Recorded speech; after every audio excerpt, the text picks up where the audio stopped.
Good morning students.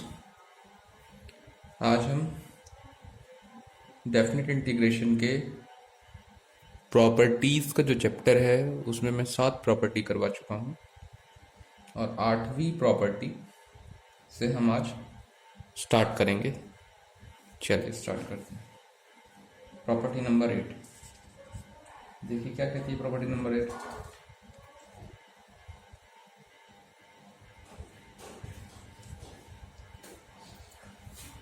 पिछले lecture में हमने एक प्रॉपर्टी डिस्कस की थी। वो प्रॉपर्टी थी कुछ ये थी प्रॉपर्टी नंबर 7 प्रॉपर्टी। तो वो कुछ ये थी, मैं आपको दिखा देता हूँ।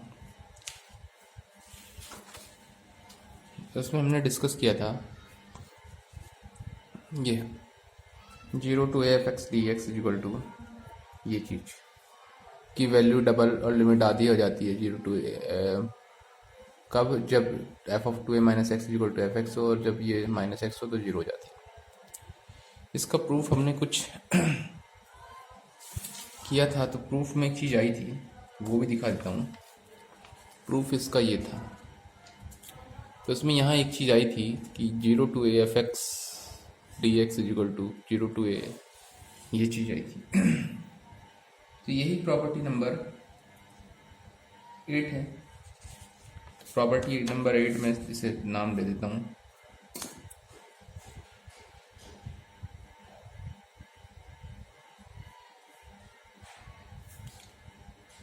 है क्या, 0 to 2a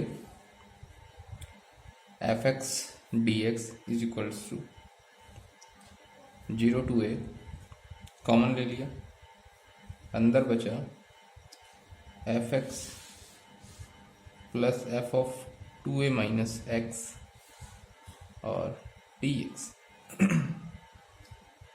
यही प्रॉपर्टी नंबर आपकी 8 है। तो इसे कुछ करने की इसमें ज़रूरत नहीं है, क्योंकि इसमें हम प्रॉपर्टी नंबर 7 में इसका जो है प्रूफ डिस्कस कर चुके हैं। तो इसलिए इसका प्रूफ आप खुद ही एक बार कर लें, मैंने करवा दिया है। नेक्स्ट देखते हैं प्रॉपर्टी नंबर 9।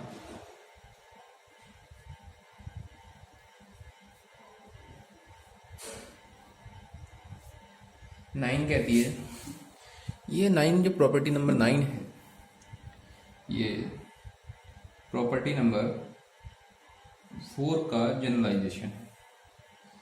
4 में हमने 0 to a पढ़ा था, यहाँ हम a to b f(x) dx पढ़ेंगे। इसका जो विशेष रूप है वो प्रॉपर्टी नंबर 4 है। ये होगा a to b।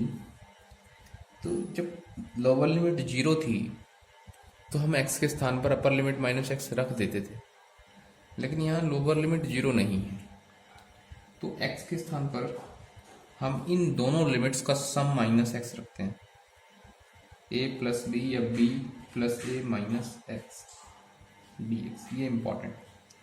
तो जब 0 था तो 0 प्लस a करेंगे तो 0 ही आएगा, a ही आएगा, सॉरी, a -x रख रहे थे, तो यहाँ हमने दोनों का सम -x। चलिए इसे प्रूफ करते हैं। प्रूफ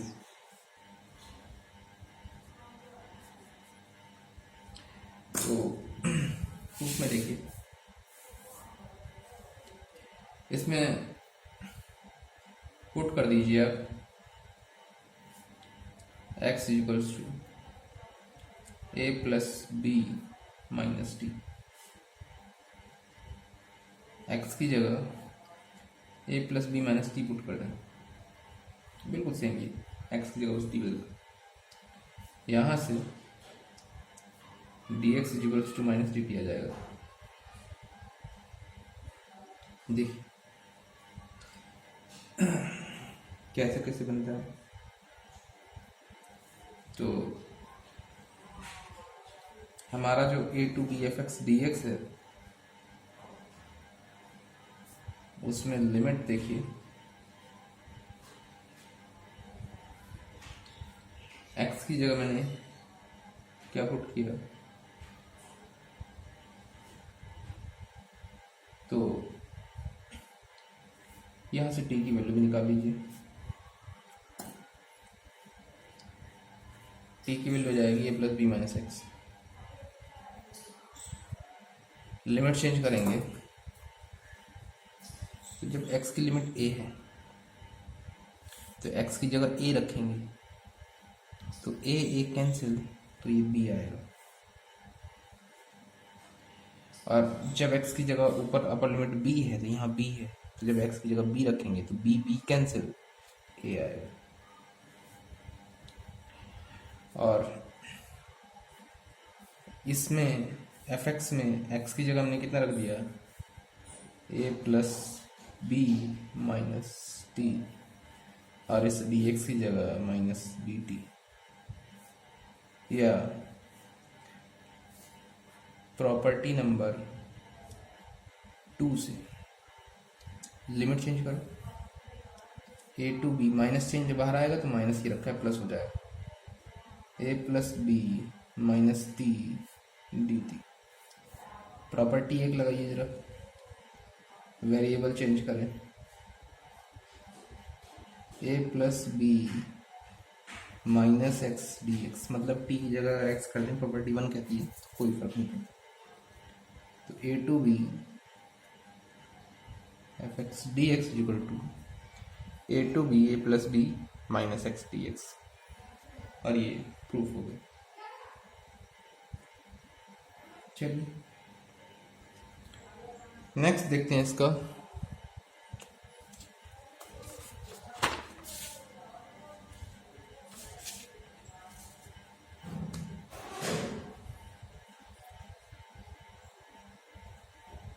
हाँ नेक्स्ट देखते हैं।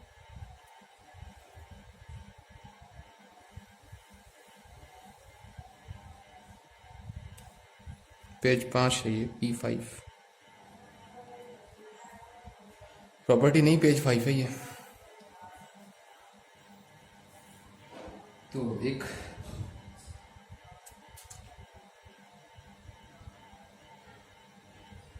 रिजल्ट है, वो रिजल्ट देख लीजिए पहले।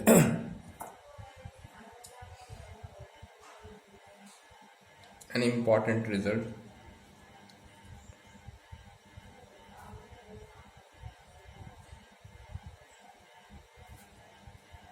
क्या है रिजल्ट प्रॉपर्टी 9 का, ए टू बी से यूज करता हूँ, एफ एक्स अपॉन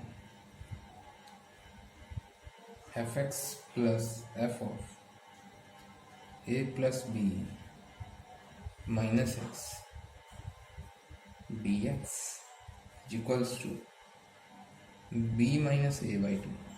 ये डायरेक्ट रिजल्ट कि जब लिमिट ए टू बी हो F x upon F x plus F of A plus B minus X हो तो उसकी वैल्यू, उसकी इंटीग्रेशन की वैल्यू, इंटीग्रल की value sorry, B minus A by to आती है।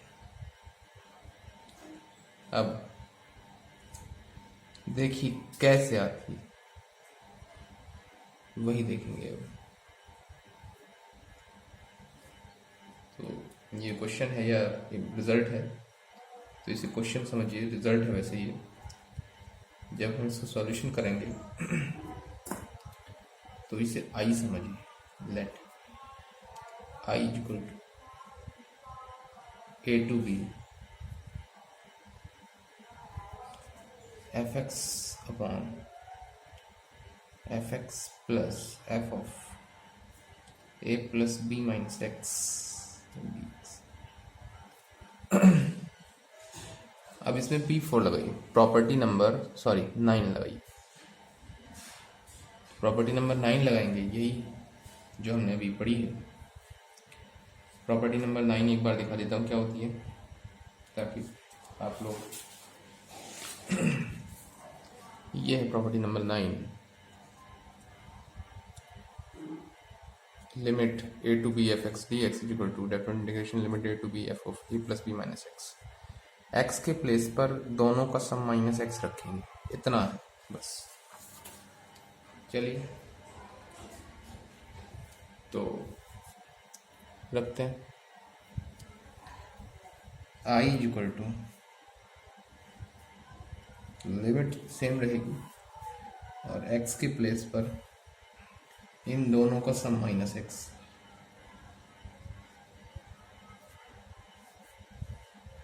एक्स के प्लेस पर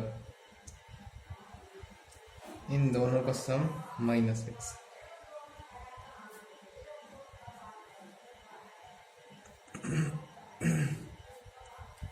इन दोनों का सम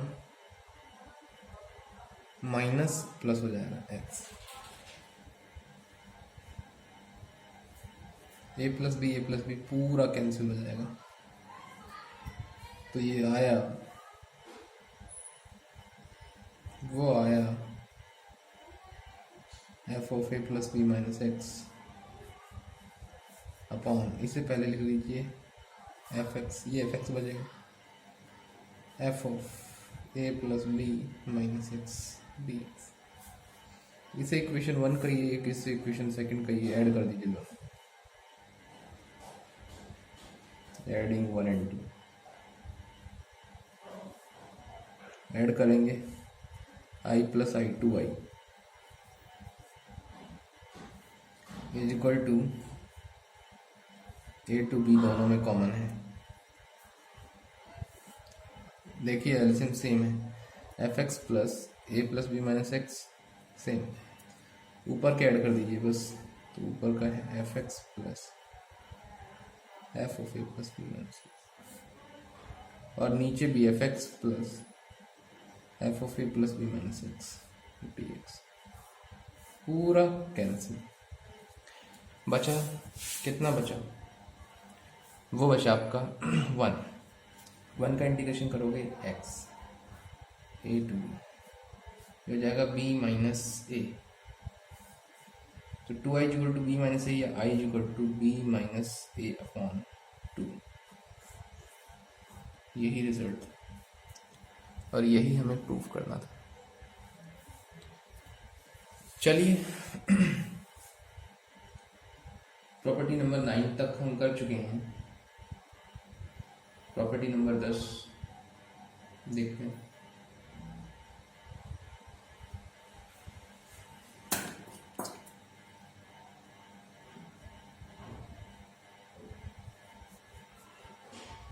प्रॉपर्टी 10 क्या कहती है वो भी देख लेते हैं। कहती है कि A to B definite integration A to B F x D X is equal to B minus A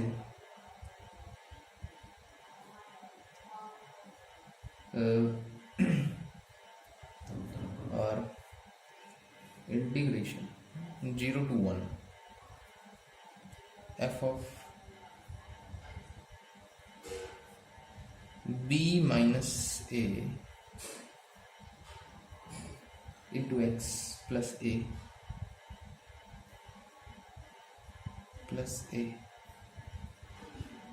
dx। ये इंपॉर्टेंट प्रॉपर्टी देखिए कैसे। एक बार थोड़ा सा मैं सही कर लेता हूँ जरा। ये देखिए कैसे इंपॉर्टेंट प्रॉपर्टी है वो देखते हैं। एक बार फिर से समझिए, definite integration A to B F x D x equal to B minus A 0 to 1 F of B minus A X plus A. ये दरअसल किसी भी लिमिट को 0 to 1 में बदल सकती है। तो क्या करें,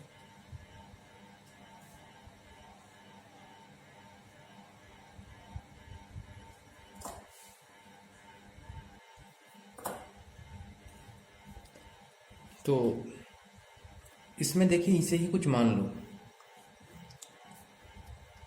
proof let B minus A into x plus A equals to T या यहाँ देखिए,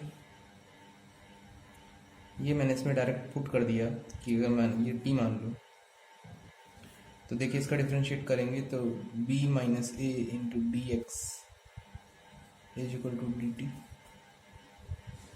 इसमें रखेंगे जो ये लिमिट है A to B F x D x equal to limit निकालेंगे तो when x is equals to lower limit जब a है तो x की जगह a रखेंगे, इसमें x की जगह इसमें a रखेंगे तो a रखेंगे, देखो कितना आएगा t की जगह x की जगह सॉरी, तो a b minus a square और प्लस a।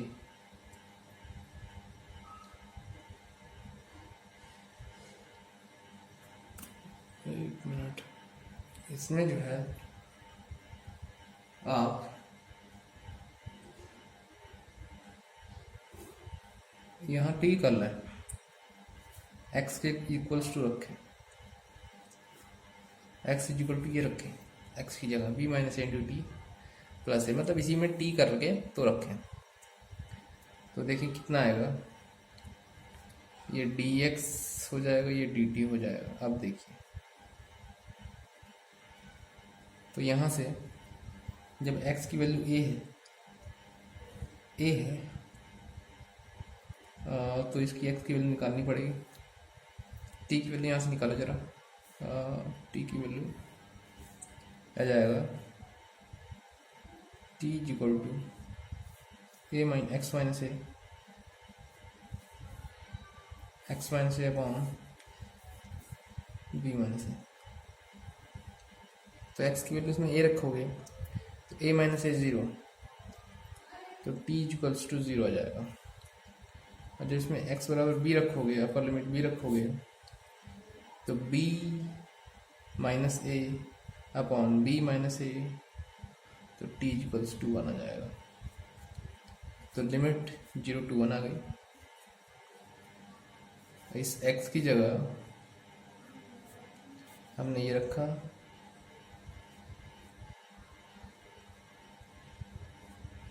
और इस dx की जगह b माइनस ए इंटू डी टी रखा। तो ये पूरा जो बना f of b minus A into x plus a into b minus A into d T, property number 1 लगाइए। तो 1 लगाएंगे, t की जगह अगर x रिप्लेस कर दें कोई दिक्कत नहीं, तो चलिए, तो ये जगह b माइनस ए, तो ये बाहर ले लीजिए, कांस्टेंट है, और f ऑफ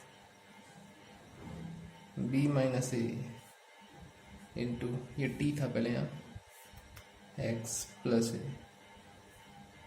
तो इस प्रकार ये प्रॉपर्टी नंबर 10 भी हमने प्रूफ कर दी। चलिए प्रॉपर्टी नंबर नेक्स्ट प्रॉपर्टीज देखते हैं।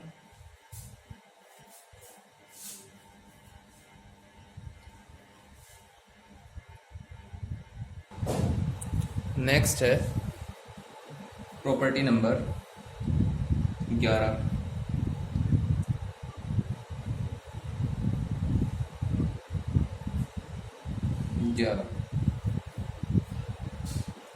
ग्यारहवीं प्रॉपर्टी क्या कहती है, if F x is a periodic function is a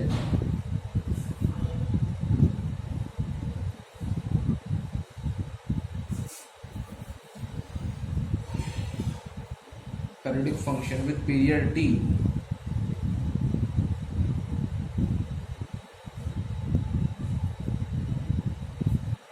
then देखिए periodic function क्या होता है, सबसे पहले वो देखिए। periodic function वो होता है जो अपनी गति या अपनी जो उसका पाथ है उसे बार बार रिपीट करे, मतलब एक निश्चित टाइम पीरियड में। जैसे मान लीजिए जैसे पृथ्वी है, पृथ्वी की जो गति है तो ये पीरियडिक मोशन है, लेकिन पीरियडिक फंक्शन पढ़ रहे हैं, तो जो फंक्शन अपनी जो पाथ है उसका बार बार उसे रिपीट करे एक डेफिनेट इंटरवल ऑफ टाइम में, तो उस फंक्शन को हम पीरियडिक फंक्शन कहते हैं। अब देखिए जरा इसकी कुछ कंडीशंस हैं, इसकी कुछ जैसे पहली वाली थ्योरम है 0 to NT। 0 to NT का मतलब अगर एक चक्कर वो लगाता है तो एक चक्कर लगाने का जो उसका टाइम पीरियड है वो T है। इसका मतलब वो उसने n चक्कर लगाया 0 to NT, तो 0 to NT into fx dx is equal to होगा n चक्कर लगाए। हम कह सकते हैं कि जो एक चक्कर में जोड़ दें उसे एक चक्कर का, और fx dx n बाहर आ जाएगा। चूंकि जो चक्कर है वो पूर्ण है तो n belongs to integer z। एक चक्कर होगा, दो चक्कर होगा, तीन चक्कर होगा, तो इस प्रकार n पूरा नंबर है तो n बिलोंग्स टू z। इसी की दूसरी प्रॉपर्टी है a to a plus NT। इसका मतलब है कि उसने जहाँ से स्टार्टिंग की वहाँ से उसमें 10 चक्कर जुड़ गए। जैसे उसने मान लीजिए ए से स्टार्टिंग की, 3.5 चक्कर से स्टार्टिंग की, तो 3.5 और प्लस 4 चक्कर और जुड़ गए। तो इस प्रकार fx dx is equal to, जहाँ से स्टार्टिंग की तो वहाँ से n चक्कर उसमें जुड़ गए आगे। तो अगर मैं इसे 0 समझूँ, जहाँ से स्टार्टिंग है उसे 0 समझूँ, तो 0 से n चक्कर जुड़ गए आगे, तो 0 से n चक्कर जुड़ गए 0 to t n fx dx। ऐसे समझ सकते हैं जहाँ n बिलोंग्स टू z है, मतलब जो n चक्कर थे वो तो पूरे होंगे, उसमें तो ये नहीं कह सकते कि जो आधा था वो तो पूरा नंबर है, बिलोंग्स टू z इंटीजर। लेकिन a जो है वो कुछ भी हो सकता है। जैसे उसने आधे चक्कर से स्टार्टिंग की,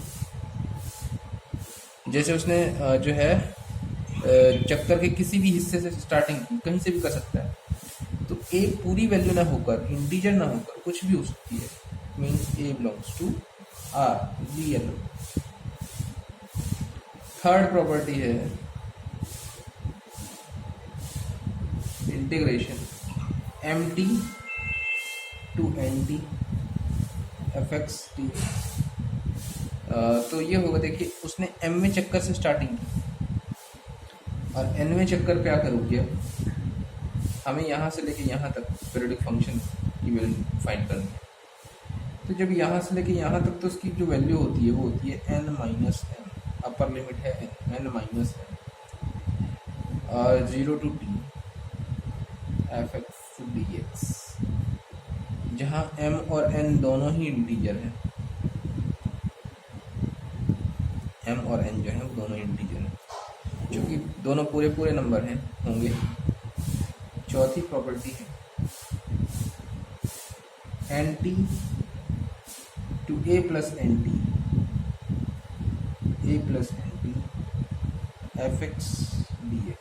इसे ऐसे समझिए कि उसने n चक्कर से स्टार्टिंग की, और या इसे ऐसे समझिए जैसे nt में 3 रख दूँ, तो उसने तीसरे चक्कर से स्टार्टिंग शुरू की, और तीसरे में मान लीजिए आधा चक्कर, एक ही वैल्यू में आधा ले रहा हूँ या सवा ले रहा हूँ, या जो है 1/4 ले रहा हूँ, तो जो आधे चक्कर 3.5 चक्कर पे आके रुक गया, तो ये तो पूरा नंबर है। लेकिन a की वैल्यू हाफ भी हो सकती है, जरूरी नहीं। जैसे मैं 3.5 को लिखूंगा, n तो 3 है, तो 3 प्लस हाफ, पूरा 3 प्लस हाफ, तो ऐसे कर सकते हैं। तो ये हो जाएगा, तो इस प्रकार अगर हम ऐसे देखें तो ये हो जाएगा 0 to a। भाई अगर उसने n चक्कर से स्टार्टिंग की थी या तीसरे चक्कर से स्टार्टिंग की थी, 3.5 पे आगे रुक गया, तो तीसरे को 0 मान लो। तो 0 से स्टार्टिंग की, कहाँ आके रुक गया? आधे पे, मतलब आधा कौन था वो, बस fx dx। और जहाँ n belongs to z, a belongs to r। Fourth fifth पांचवी प्रॉपर्टी कि a plus n t, t capital है, और b plus n t f x D x. तो इसे ऐसे समझिए, 3.5 चक्कर से स्टार्टिंग शुरू की, 4.25 पे जाके रुक गया। तो ये एन टी 3 प्लस हाफ 3.5, और ये एन टी 3 प्लस बी 4.25, तो सवा बचेगा आगे। तो जहाँ एन तो इंटीजर है लेकिन ए और बी क्या है, रियल नंबर है, तो इसे ऐसे लिख सकते हैं, ये तो सेम है तो a to b direct f x D x, n belongs to z और ए बी जो है वो बिलोंग्स टू आर। तो ये सारी की सारी जितनी भी प्रॉपर्टीज़ मैंने लिखी हैं, ये सारी की सारी प्रॉपर्टीज़ जो हैं वो पीरियडिक फंक्शंस की हैं।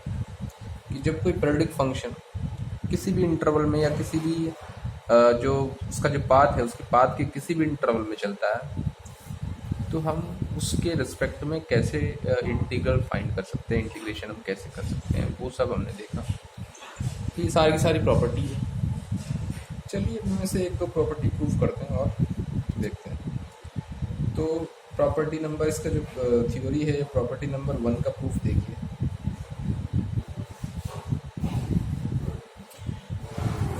प्रॉपर्टी नंबर 1 कहती है कि 0 to n f x D x equal to n बाहर आ जाता है। ऐसे समझिए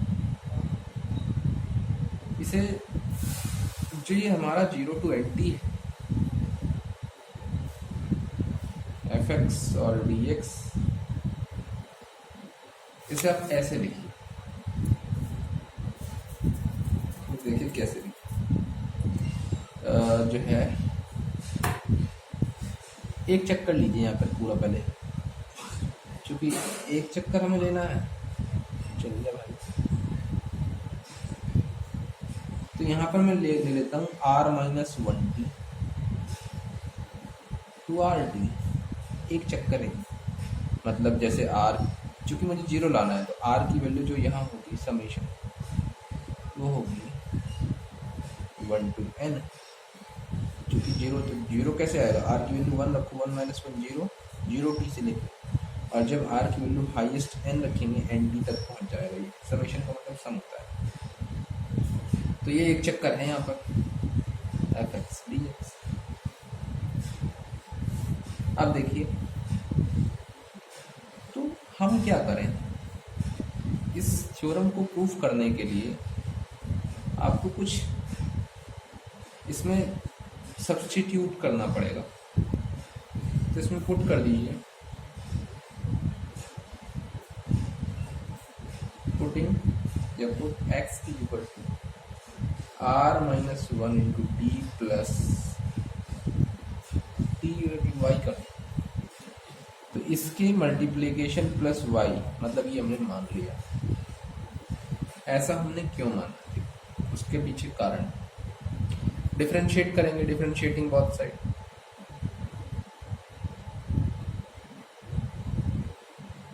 डिफरेंशिएटिंग बोथ साइड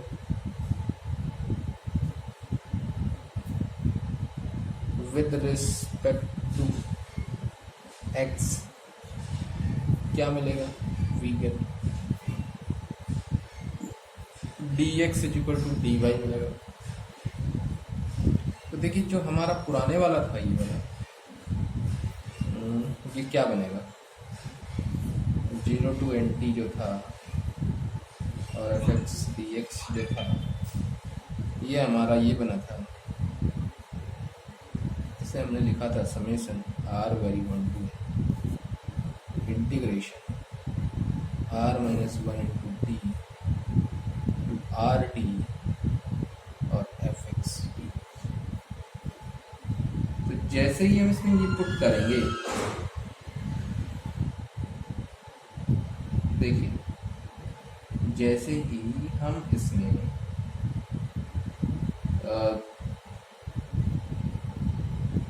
ये पुट करेंगे, एक मिनट जरा। तो जैसे ही हम इसमें x के प्लेस पर ये पुट करेंगे तो देखिए क्या मिलेगा, summation r vary 1 to n integration, इस x के प्लेस पर ये पुट कर दो, f of r minus 1 into t plus y, dx की जगह dy। अब लिमिट देखो, लिमिट कैसे बदली, तो जब x की वैल्यू r माइनस 1t है, x की value r minus 1t t है, तो this implies r minus 1t r minus 1t पूरा कैंसिल, तो y इक्वल टू 0। और जब r की वैल्यू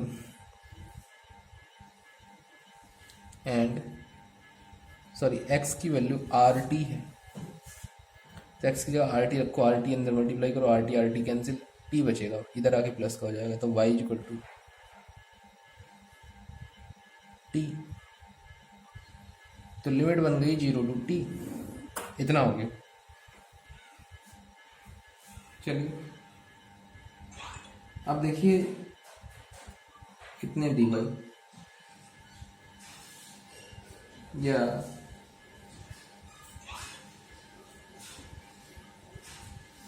इसी चीज को आप ऐसे लिख सकते हैं,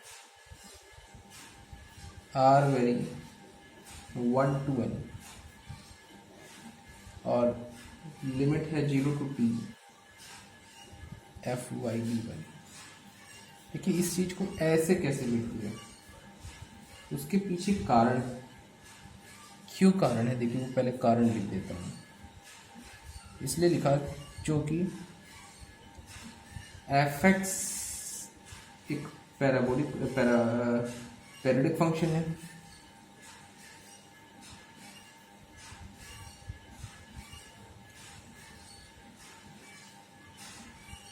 विद पीरियडिटी, तो इसलिए जो है F of r minus 1 into T और प्लस y,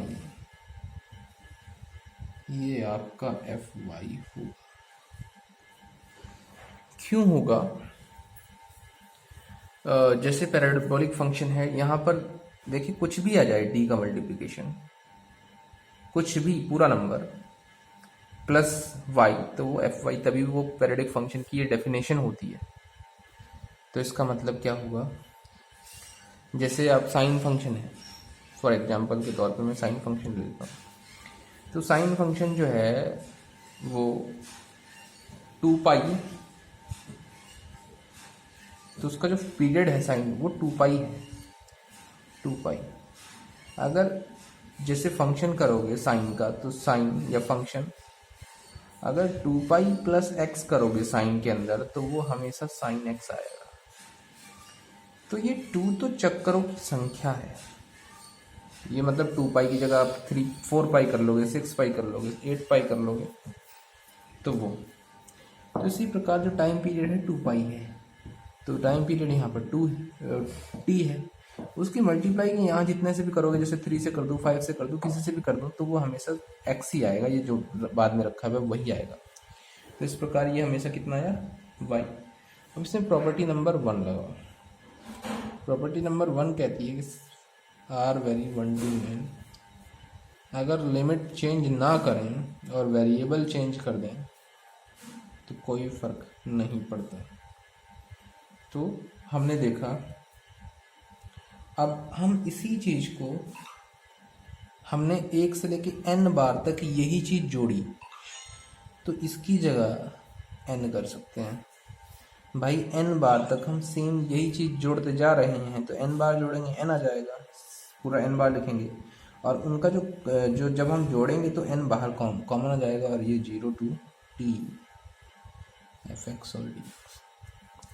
इस प्रकार जो है मैंने प्रॉपर्टी नंबर 11 का पार्ट 1, ये जो पार्ट 1 है इसका सॉल्यूशन कर दिया। आप कोशिश करना और पार्ट्स के सॉल्यूशन आप करें। अगर नहीं होता है तो एक बार मुझे कमेंट में बताएं, फिर जो है मैं इसके सॉल्यूशन आपको डाल दूंगा। चलिए नेक्स्ट पर चलते हैं, नेक्स्ट थ्योरम पर चलते हैं। प्रॉपर्टी नंबर 11 हो गई। अब नेक्स्ट प्रॉपर्टी पे चलते हैं, प्रॉपर्टी नंबर 12।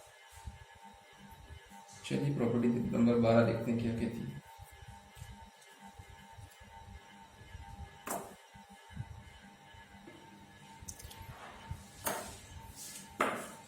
नेक्स्ट है हमारा प्रॉपर्टी नंबर 12। तो प्रॉपर्टी 12 जो कहती है वो उसमें लेबनीज रूल डेफिनेट इंटीग्रेशन में क्या कहता है। उसके दो पार्ट हैं, पार्ट 1 और पार्ट। तो मैं पहले पार्ट 2 बताऊंगा, फिर पार्ट 1 जो है वो देखेंगे। पार्ट 2 कहता है कि अगर if the function phi x and psi x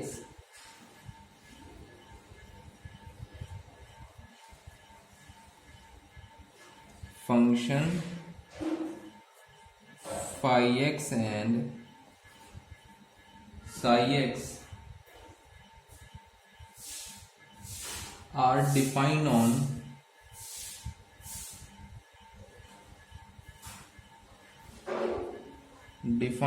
closed interval a b and differentiable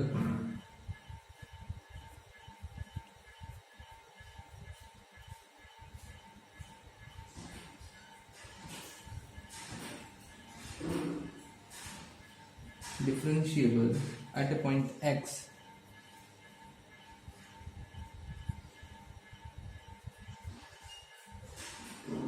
belongs to a b, sorry open interval है, and ft is continuous and ft is continuous on closed interval phi a comma phi b, then तो ये बात होगी d over dx integration phi x psi x ft dt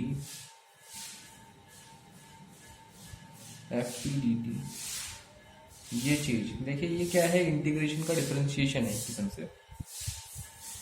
तो ये होगा f of phi x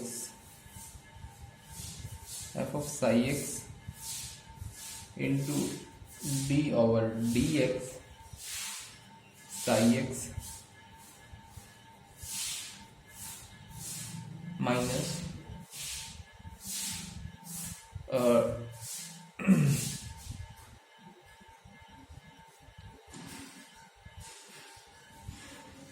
f of phi x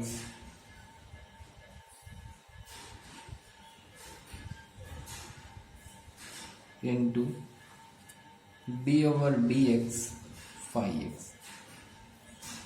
ये बड़ा important theorem है और इसका यूज दरअसल आईआईटीज वगैरह के क्वेश्चंस में होता है, जो बड़े इम्पोर्टेंट वगैरह क्वेश्चंस हों उस टाइप के क्वेश्चंस में इसका यूज होता है। जरा इसके प्रूफ देख लेते हैं एक बार, क्या है इसका प्रूफ और फिर जो है इस पर हम क्वेश्चंस करेंगे। तो एक बार मैं थोड़ा सा सही कर लेता हूँ, अब देखते हैं। तो इसका प्रूफ में हम कह देंगे कि सपोज ये लेट कर लिए, लेट जो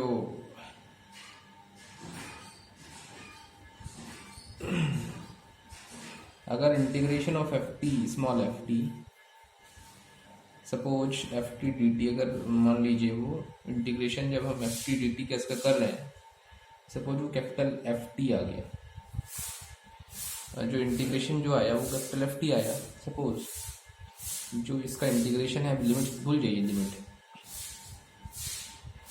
तो जो या लिमिट भी लगा दीजिए, फाइव चलो बाद में लगाएंगे। तो integration of f t equal to f t आया, कैपिटल एफ टी, स्मॉल है यहाँ, और जो इंटीग्रेशन आया वो एफ टी आया।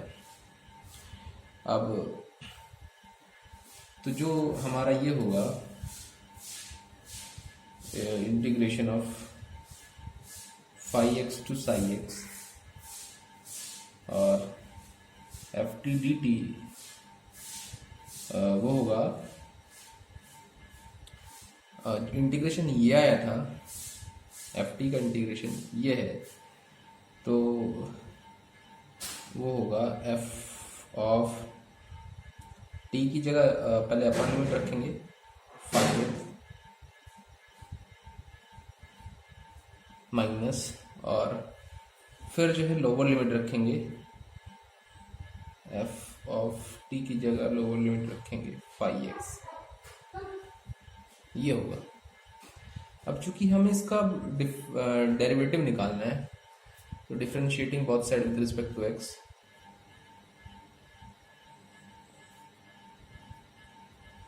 Differentiating both side with respect to x, क्या मिलेगा?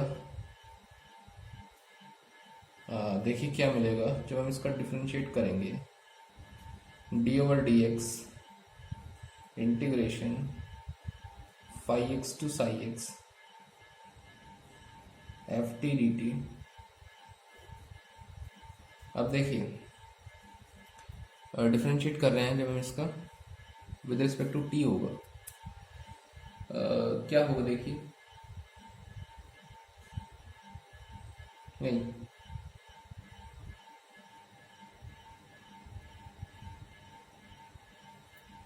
एक्स ही है, एक्स के रिस्पेक्ट में डिफरेंशिएट कर रहे हैं ना, टी तो यहाँ है, एक्स के रिस्पेक्ट में डिफरेंशिएट कर रहे हैं, तो देखिए एफ का हो जाएगा एफ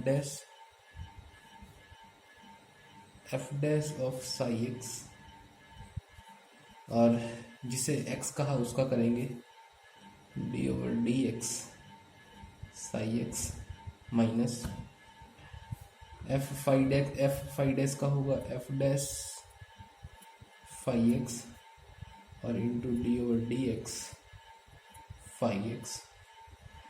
या अब यहाँ देखो एफ टी का जो इंटीग्रेशन है वो एफ टी है, कैपिटल एफ टी, तो इसकी जगह हम रख सकते हैं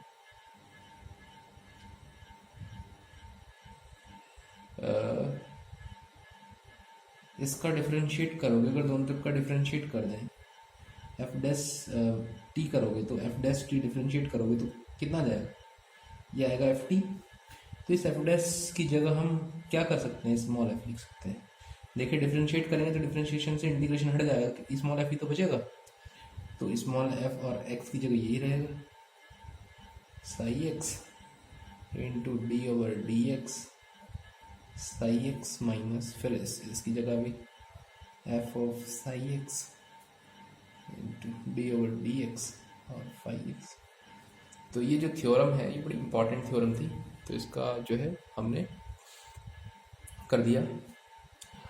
अब ये जो इसका पहला पार्ट है ये थोड़ा सा बड़ा कॉम्प्लिकेटेड है, जो कि इसी का जनरलाइजेशन है ये पहला पार्ट, तो वो भी देख लेते हैं। वो कहता है if the function phi x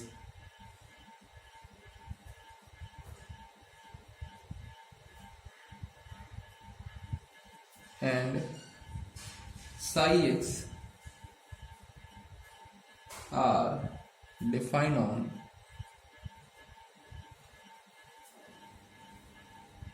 closed interval AB and differentiable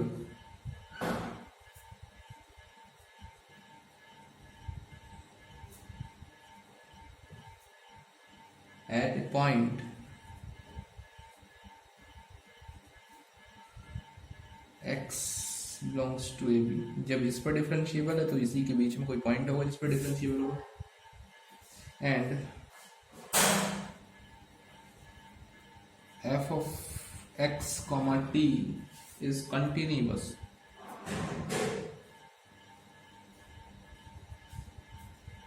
तब d over dx integration phi x to psi x f of x comma t dt वो बराबर होगा, देखिए मैं थोड़ा चलो यही लिख देता हूँ, integration phi x to psi x phi x to psi x और del over del x f x t dt plus d over dx psi x into f of x comma psi t या psi x minus d over dx phi x and f of x comma phi x। तो देखिए क्या है इसमें, ये भी integration का differentiation ही है, लेकिन ये जो है ये जनरलाइज फॉर्म है किसकी, इसकी। तो हम क्या करें, देखिए इसमें दो टर्म है x और t, दोनों के दोनों इंडिपेंडेंट फंक्शन है, मतलब डिपेंडेंट नहीं है। तो इसका अगर मान लीजिए डिफरेंशिएट किया, सॉरी पहले इंटीग्रेट करेंगे, इंटीग्रेट करके हमारे दो पार्ट आएंगे, upper limit minus lower limit. यहां तक तो इतना तो सही है लेकिन जो इसमें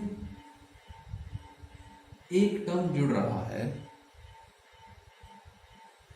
जो इसमें जो एक टर्म जुड़ रहा है, ये मैंने गलत लिख दिया, definite integration phi x to psi x del over del x, ये गलत है, del over del x की dt ठीक है। तो तीन टर्म है, एक ये है, दूसरा ये है और तीसरा ये, तीन टर्म है सॉरी। तो ये वाला टर्म और ये वाला टर्म तो दोनों के दोनों जैसे इसमें आए थे ऐसे ही इसमें है। इसमें एक टर्म ये फालतू इसलिए है क्योंकि दो वेरिएबल्स का फंक्शन है। जब हम इसका डिफरेंशिएट कर रहे होंगे तो डिफरेंस देखिए इंटीग्रेट टी के रेस्पेक्ट में हो रहा है, डिफरेंशिएट एक्स के रेस्पेक्ट में हो रहा है। तो इस वजह से इसमें एक तीसरा भी फंक्शन आता है, तीसरा भी जो पार्ट आता है। तो ये बड़ा बहुत ही मतलब कॉम्प्लिकेटेड सा फॉर्म है इसका। तो चलिए इस पर क्वेश्चन भी हम करेंगे, लेकिन आज के वीडियो में तो इस पर क्वेश्चन नहीं हो पाएगा। नेक्स्ट वीडियो में इसमें क्वेश्चन हम देखेंगे। फिलहाल हमने दो लेबनिज थ्योरम के पार्ट देखे, थ्योरम 12 में या प्रॉपर्टी 12 में। तो आज का वीडियो यहीं तक। अगर आपको ये वीडियो पसंद आया हो तो कृपया लाइक करें, शेयर करें और सब्सक्राइब करें। इसके अगले वीडियो में हम इन्हीं लेबनीज थ्योरम या लेबनीज रूल पर डेफिनेट इंटीग्रेशंस के क्वेश्चन देखेंगे और कैसे क्वेश्चंस को बहुत आसानी से किया जा सकता है with the help of Lebanese rule, वो हम देखेंगे। चलिए, थैंक यू।